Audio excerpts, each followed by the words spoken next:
मैंने कहा सबसे पहला न्यूज जो है वो है वाशिंगटन पोस्ट से लिया हुआ न्यूज है। Grain shipment will resume in Black Sea Turkey से।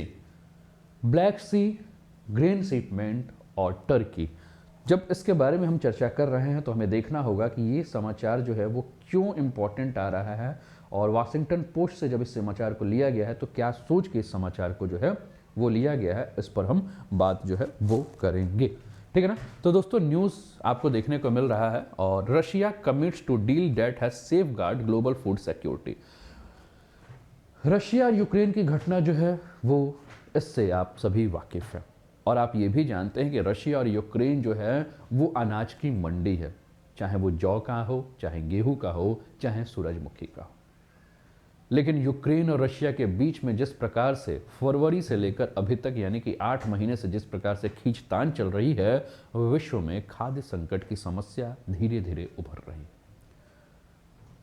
30 अक्टूबर से 1 नवंबर के बीच की अगर हम बात करें दोस्तों, तो रशिया जो है वो इस एग्रीमेंट से, इस भागीदारी से जो है वो खुद अपने आप को जो है वो अलग भी कर रहा था। रशिया ने सीधे कहा कि अनाज की निर्यात जो कि काला सागर से चल रही थी उसमें रूस की कोई भी भागीदारी नहीं होगी। यूनाइटेड नेशन से लेकर बहुत सारे जो देश जो कि खुद रशिया के ऊपर जो निर्भर थे या यूक्रेन के ऊपर जो निर्भर थे, वो सारे के सारे तनाव में आ गए। लेकिन फिर रशिया ने जो है वो सभी को खुश किया और कहा कि ठीक है, चलो काला सागर अनाज निर्यात की जो पहल है हम फिर उसमें जुड़ते हैं और हम मिलकर जो है इस पर काम करेंगे। यूनाइटेड नेशन ने रशिया के इस प्रस्ताव का जो है वो तहे दिल से स्वागत किया है। इसी पर ये पूरा का पूरा न्यूज़ है, इसी को हमें समझना है कि क्या है। अच्छा, अब इसमें टर्की का क्या रोल है? टर्की जो है एज अ मीडिएटर जो है इसमें काम कर रहा है। लेकिन सबसे पहले दोस्तों हमें देखना क्या है, हमें ये देखना है कि आपके स्क्रीन पर ये जानना है। तो मैं उम्मीद करता हूँ कि हर क्लासेस की तरह जैसे मैं कहता हूँ कि एटलस आपके पास हो तो कृपया करके अपना एटलस ओपन कर लीजिए, या अगर आपके रूम में आप लोगों ने मैप चिपका रखा है वर्ल्ड का फिजिकल और वर्ल्ड का पॉलिटिकल, ये 2 मैप दोस्त आपके पास होना चाहिए। तो वर्ल्ड का फिजिकल और वर्ल्ड का पॉलिटिकल मैप अगर आपके पास है तो कृपया करके आप उस मैप को ओपन कीजिए, और मैप पे आप देखिए यूक्रेन, आप लोग जान ही रहे होंगे कहाँ है। यूक्रेन के जस्ट नीचे आप देखेंगे तो एक सागर है दोस्तों जिसको कि ब्लैक सी यानी कि काला सागर के नाम से जानते हैं। ब्लैक सी के ऊपर अगर आप देखेंगे तो आपको यूक्रेन नजर आएगा, और ब्लैक सी के अगर आप नॉर्थ ईस्ट की तरफ चलेंगे तो आपको रशिया नजर आएगा, और ब्लैक सी से ऊपर जब चलेंगे तो रशिया और यूक्रेन के बीच में एक सागर आपको नजर आएगा जिसको कि सी ऑफ अजोव कहते हैं। ये सारी चीज़ें मैं इसलिए बोल रहा हूं दोस्तों क्योंकि आप जानते हैं कि ये हमेशा न्यूज़ में है तो क्वेश्चन पूछ सकता है। यूक्रेन से एक नदी बहती है दोस्तों जिसको कि नाइपर नदी के नाम से जानते हैं, ये आपके स्क्रीन पर आपको देखने को मिल रहा है। तो आपको पूछ सकता है, आपको पूछ सकता है कि यूक्रेन की जो राजधानी कीव है वो किस नदी के तट पर बसा हुआ है, तो आपको याद रखना है। अब ये सारी चीज़ें तो जो हमें दिख ही रही हैं, लेकिन हम लोग आ जाते हैं अपने न्यूज़ पर, और इस मैपिंग के माध्यम से आप लोगों ने लगभग इसको समझने का प्रयास किया। लेकिन इसके अलावा अगर हम बात करें दोस्तों तो एक हम ट्वीट से अपनी शुरुआत करते हैं। ये यूएन स्पोक पर्सन का जो ट्वीट है, ठीक है, यूएन स्पोक पर्सन के हैंडल से, Secretary General Antonio Guterres warmly welcomes the announcement from the Russian Federation on its resumed participation in the implementation of Black Sea Grain Initiative। ठीक है ना। तो ये न्यूज़ आपको देखने को मिल रहा है जिस पर हम लोग बात कर रहे हैं, और ये आपको ये रशिया और यूक्रेन और ये ब्लैक सी का जो क्षेत्र है वो देखने को मिल रहा है। तो बड़े ध्यान से सुनिएगा, बड़े ध्यान से समझिएगा इन सारे चीज़ों को, ठीक है ना। एनसीईआरटी की क्लासेस जो है वो दोपहर 3 बजे से होती है। हिस्ट्री चल रहा है इस समय, क्लास 6 की हिस्ट्री से स्टार्ट है। तो मैंने क्या कहा, मैंने कहा कि संयुक्त राष्ट्र के जो महासचिव हैं एंटोनियो गुटेरेस, उन्होंने क्या किया कि काला सागर जो अनाज पहल है उसमें रूस के द्वारा जो अपनी भागीदारी को पुनः शुरू करने की जो बात हुई है उसका स्वागत किया है, और उन्होंने कहा कि ये तो बात बन गई। यूक्रेन में युद्ध हुआ, और यूक्रेन और रशिया के बीच युद्ध जो हो रहा था उसके चलते यूक्रेन के जो भी बंदरगाह थे, आप यूक्रेन का अगर कंडीशन अगर आप देखोगे और बहुत ध्यान से आप देखोगे तो आपको ये यूक्रेन के बंदरगाह आपको नज़र आ रहे होंगे। यहाँ ओडेसा नज़र आ रहे होंगे, है ना, ये खेरसोन नज़र आ रहे होंगे, ये बंदरगाह आपको माइकोलिव जो है वो आपको नज़र आ रहे होंगे, ठीक है। तो ये सारा युद्ध से क्या हो रहा था कि ब्लैक सी पर यानी कि काला सागर में जो भी यूक्रेन के बंदरगाह थे, ठीक है ना, ये बंदरगाहों पर जो है वो अनाजों की जो रवानगी है वो लगभग रुक गई थी। ठीक है ना। और जैसे ही ये पूरी की पूरी भागीदारी की बात हुई, रशिया ने कहा कि हम इस अनाज निर्यात में भागीदारी करेंगे, वैसे ही लगभग 1 करोड़ मीट्रिक टन के आसपास जो भी खाद्य सामग्री थी वो यहाँ के बंदरगाहों से जो है वो निकल गई। अब ये पूरी की पूरी जो कंडीशन है दोस्तों, संयुक्त राष्ट्र ने इसके लिए जो है मध्यस्थता किया, और संयुक्त राष्ट्र ने जब मध्यस्थता किया तो जुलाई 2022 में अगर हम बात करें तो एक आपका संयुक्त समन्वय समिति, जिसको कि हम ज्वाइंट कमेटी के रूप से के नाम से हम जानेंगे, जेसीसी के, तो इन्होंने जो है वो काम किया। और ये जो संयुक्त समन्वय समिति की बात करें तो संयुक्त समन्वय समिति में कौन कौन से देश थे, तो रशिया और यूक्रेन तो थे ही, लेकिन इसके अलावा अगर हम बात करें तो संयुक्त राष्ट्र के प्रतिनिधि थे, और एक देश था जो कि इनके बीच में एक मध्यस्थता के रूप में काम कर रहा था, वो था टर्की, है ना।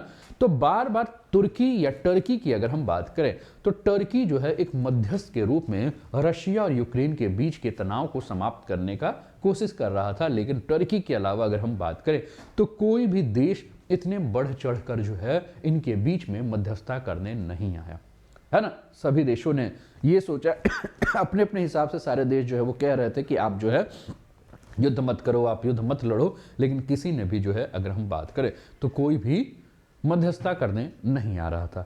अब जैसे ही ये पहल की शुरुआत हुई तो इस पहल का जो उद्देश्य था वो ये था कि युद्धग्रस्त यूक्रेन से जो अनाज हैं, जो तेल हैं, जो खाद्य वस्तु हैं, उनकी आपूर्ति जो है जो विदेशों के बाजार में हो रहे हैं वहाँ आसानी से हो सकें, और जो भी ज़रूरतमंद लोग हैं जिनके सामने खाद्य संकट का या फूड सिक्योरिटी का जो मुद्दा है या खाद्य संकट का जो जोखिम जो उनके ऊपर मंडरा रहा है, उसको जल्दी से जल्दी जो है वो समाप्त किया जाए। और यूक्रेन से जो खाद्यान्न है, क्योंकि मैंने आपसे जब क्लास की स्टार्ट की तो मैंने कहा कि यूक्रेन और रशिया जो है एक तरह से जो है विश्व के बहुत सारे देशों के पेट भरने का काम करते हैं।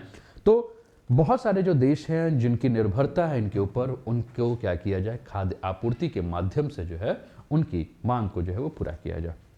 तो ये इसी को लेकर जो है पूरा का पूरा जो न्यूज़ है, और इस न्यूज़ के माध्यम से हमें समझना है। दूसरी चीज़, आप बड़े ध्यान से अगर देखेंगे तो आपको ये क्रीमिया नज़र आ रहा है, और क्रीमिया पे आप जानते हैं कि रशिया ने जो है वो क्या किया हुआ है, कब्जा किया हुआ। ये क्रीमिया का क्षेत्र नज़र आ रहा है, ठीक है ना। तो अब हुआ क्या कि यूक्रेन अगर यहाँ से किसी भी अपने जहाज को भेजता तो रशिया क्या करता, यहाँ क्रीमिया जहाँ बैठा हुआ है यहाँ से उस जहाज पर हमला कर सकता था, ठीक है ना। लेकिन जैसे ही अब रशिया की तरफ से थोड़ी सी हामी मिल गई है तो क्या हुआ है कि बात बन गई है कि चलो ठीक है हम कर लेते हैं। अब ये जो पूरा काला सागर जो अनाज, मतलब ये ब्लैक सी आपको जो नज़र आ रहा है, इस ब्लैक सी से जब अनाज का जो निर्यात हो रहा है तो इसकी मध्यस्थता मैंने कहा कि किसने किया, यूनाइटेड नेशन ने किया और तुर्की ने किया। और इसमें कुछ बातें की गई हैं जिसमें कहा गया है कि देखिए हमें कुछ बंदरगाह चाहिए जिस बंदरगाह से हम क्या करेंगे कि अपना निर्यात करेंगे। तो ये बंदरगाह कौन कौन सा है, तो इस बंदरगाह को अगर आप ध्यान से देखोगे दोस्तों तो ये बंदरगाह आपको जो नज़र आ रहा है, एक तो आपको ओडेसा जो है वो सीधे नज़र आ रहा है आपकी स्क्रीन पर, ठीक है ना। एक नंबर ये आपको देखने को मिल रहा है जिस बंदरगाह से जो है वो क्या की गई है, निर्यात करने के बारे में बात की गई है। दूसरा अगर हम बात करेंगे तो दूसरा जो आपका जो बंदरगाह है उसका नाम है कानुस्को, ठीक है ना। और तीसरे बंदरगाह के बारे में अगर हम बात करें जो कि यहाँ से आपका होने वाला है वो है आपका काला सागर में यूजनी या पेवडेनी के नाम से आपको देखने को मिलेगा। तो 3 बंदरगाह जो है, 3 बंदरगाह से जो है ये आपके अनाजों के निर्यात के बारे में बात की गई है। और कोशिश यही है कि आपका जो ये जो संघर्ष हो रहा है, इन संघर्ष को जो है वो एक तरह से विराम देकर जो है जो खाद्यान्न की जो आपूर्ति है, वो खाद्यान्न की आपूर्ति जो है वो विश्व स्तर पर जो है वो किया जा सके, ठीक है ना। तो इस पे पूरा का पूरा जो है वो पूरा प्रयास है, ठीक है। आप देखेंगे कि ठीक है ना। और ये मार्ग है आपका, ये यूक्रेन आपको नज़र आ रहा है, ये क्रीमिया का क्षेत्र नज़र आ रहा है, ठीक है ना। ये आपका रशिया नज़र आ रहा है, ये सी ऑफ ऑर्जोक नज़र आ रहा है, ये आपका ओडिशा नज़र आ रहा है, ठीक है। तो ये अगर हम बात करें तो पूरा का पूरा प्रयास किया गया है कि यहाँ से जो है वो अनाज का निर्यात किया जाए। लेकिन मैंने जब इस पर बात की तो मैंने कहा कि एक कमेटी बनी थी, संयुक्त समन्वय कमेटी, यानी कि आपका जेसीसी का जो है वो निर्माण किया गया था। और इस जेसीसी में आपको मैंने कहा कि 4 जो है वो सदस्य थे। एक तो आपका यूक्रेन जो है वो तो था ही, दूसरा अगर हम बात करें तो रशिया था ही, तीसरा अगर हम बात करें तो टर्की था ही, और चौथा अगर हम बात करें तो यूनाइटेड नेशन के जो भी प्रतिनिधि थे, ये प्रतिनिधि मिलकर जो है वो क्या कर रहे थे, इस पे काम कर रहे थे। और इन्होंने ही मिलकर जो है ये पूरे समन्वय बनाने की स्थिति की जो प्रयास किया, ठीक है ना। अब इससे फ़ायदा क्या हुआ, इससे फ़ायदा ये हुआ दोस्तों कि आप जानते हैं कि जैसा कि मैं बार बार कह रहा हूँ कि यूक्रेन जो है विश्व स्तर पर गेहूं के मामले में, मक्का के मामले में, सूरजमुखी के बीज के मामले में विश्व का एक बहुत बड़ा निर्यातक है। कहा यह जाता है कि जो आप सनफ्लावर यानी कि सूरजमुखी का जो यूज करते हो, उसके तेल का जो यूज करते हो, विश्व में 50% घरों में जो सूरजमुखी का तेल आता है वो यूक्रेन के बाजारों से ही होकर आता है। ठीक है ना। अब अगर इसके बारे में और भी अगर हम बात करें तो काला सागर में जो आपका गहरे समुद्र में बंदरगाहों तक जो इसकी पहुंच नहीं हो पा रही थी, उसको जो है वो क्या करना था, सीधे ओपन करना था कि इस अनाजों का निर्यात जो है वो उत्तरी अफ्रीका के देशों में, यूरोप के देशों में जो है वो अच्छे से हो पाए। अब रूस और यूक्रेन के बीच जो ये संकट चल रहा था, इस संकट के कारण लगभग 1 साल से हमारी स्थिति हम क्या देख रहे थे कि ये पूरी की पूरी स्थिति जो है वो प्रभावित हुई थी। और वैश्विक स्तर पर अगर हम बात करें तो जो खाद्यान्न की जो आपूर्ति थी, वो खाद्यान्न की आपूर्ति कहीं ना कहीं जो है वो प्रभावित हुई थी। अब इससे फ़ायदा क्या हुआ? इससे फ़ायदा ये हुआ कि अगर ये आपूर्ति होगी तो विश्व में जो खाद्यान्न वस्तुओं की जो मुद्रास्फीति है, उस मुद्रास्फीति को क्या किया जा सकता है, रोका जा सकता है और खाद्यान्न के जो कीमतें हैं उसके ऊपर रोक लगाई जा सकती है। तो मैंने जैसे बात किया तो मैंने कहा कि देखिए, जब यूरोप की अगर हम बात कर रहे हैं, माफ़ कीजिएगा, यूक्रेन की अगर हम बात कर रहे हैं, तो गेहूं के निर्यात में अगर हम बात करें तो 10% के आसपास जो रोल है वो यूक्रेन का है। मक्का के बाजार में अगर हम बात करें तो 15% रोल जो है वो किसका है, यूक्रेन का है। और इसके अलावा जौ की अगर हम बात करें तो जौ में भी 13% जो रोल है वो किसका है, यूक्रेन का है। विश्व व्यापार में मैंने कहा कि विश्व व्यापार या विश्व बाजार की अगर हम बात करें तो 50% सूरजमुखी के लिए रोल किसका है, तो यूक्रेन का है। तो ये बहुत ज़्यादा जरूरी है ना। आप जानते होंगे दोस्तों कि जैसे ये हुआ तो भारत ने जो एक पहल की थी, भारत ने क्या पहल की थी कि भारत ने सोचा था कि रशिया अगर यूक्रेन दोनों देश अगर गेहूं की सप्लाई नहीं कर पाते हैं तो भारत अपने बाजारों से क्या करेगा, गेहूं सप्लाई करेगा। लेकिन आप जानते हैं कि जिस प्रकार से जलवायु परिवर्तन हुआ और भारत में भी हमने देखा कि गेहूं का उत्पादन जो है वो मानक के स्तर पर नहीं हुआ, तो मोदी जी ने जिन्होंने घोषणा की थी कि हम विश्व के बाजारों में गेहूं की सप्लाई करेंगे, वो भी अपने कदम को पीछे खींच लिए, क्योंकि जिस हिसाब से हमें उत्पादन की आकांक्षा थी या मतलब हमने सोचा था कि हमारा जो प्रोडक्शन होगा, वीट प्रोडक्शन जो इतने अच्छे से हो पाएगा, वो वीट प्रोडक्शन नहीं हुआ। ठीक है ना। तो कुल मिलाकर हम जो देख रहे हैं ये पूरा का पूरा जो है ये आपको देखने को मिल रहा है। ठीक है ना। अब जो भी आपके खाद्य पदार्थ हैं, उन खाद्य पदार्थों की जो है अगर ये मार्केट में नहीं पहुंचते तो क्या होता, इन खाद्य पदार्थों की जो कीमत है वो खाद्य पदार्थों की कीमतों में हमें क्या देखने को मिलता, वृद्धि जो है वो देखने को मिलता। और इसके अलावा अगर हम देखें तो अगर खाद्य पदार्थों की कीमतों में वृद्धि मिलता तो जहां विश्व यानी कि यूनाइटेड नेशन जो एक प्रोग्राम चला रहा है, क्या कि विश्व मतलब कुल मिलाकर जो ध्यान रख रहा है, या हमने कभी सूचकांक कई सारे देखे हैं जहां भूख सूचकांक, हंगर इंडेक्स के बारे में अगर हम बात करें तो बहुत सारी जो चीज़ें देख रहे हैं। तो कुल मिलाकर हम क्या बात कर रहे हैं कि होता क्या कि अगर बहुत कीमतें बढ़ती तो कई जगह हमें क्या देखने को मिलता, खाद्यान्न समस्या जो है वो देखने को मिलता। ठीक है ना।